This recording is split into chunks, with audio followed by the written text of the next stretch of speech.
ஒரு தேன் பாட்டில் அது எடுத்துகிட்டு போயிட்டு வீட்டு பக்கத்தில் இருக்கிற விநாயகர் கோயிலுக்கு அந்த தேன் பாட்டிலை கொடுத்து அபிஷேகம் பண்ண சொல்லணும். அபிஷேகம் பண்ணும்போது அந்த விநாயகர்கிட்ட அபிஷேகம் பண்ணது மேலேருந்து ஊற்றும் போது அங்கே இருக்கிற ஐயர்கிட்ட சொல்லி அது தனியாக ஒரு பாத்திரத்தில் பிடிச்சிட்டு வந்து வீட்டில் வச்சுக்கணும்.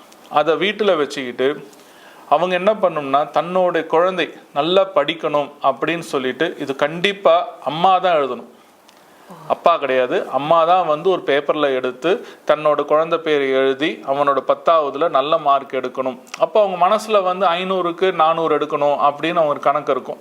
அதையும் எழுதிக்கலாம், என்னோட பையன் வந்து 500க்கு 400 மதிப்பெண் எடுக்கணும் அப்படின்னு சொல்லிட்டு அவங்க மனசார வேண்டிக்கிட்டு இந்த தேனை வந்து அந்த பேப்பரில் வைக்கணும், மேலே வைக்கணும்.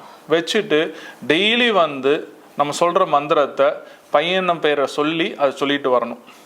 ஓம் கம் ஐம் கம் வாலை கணபதியே நமக.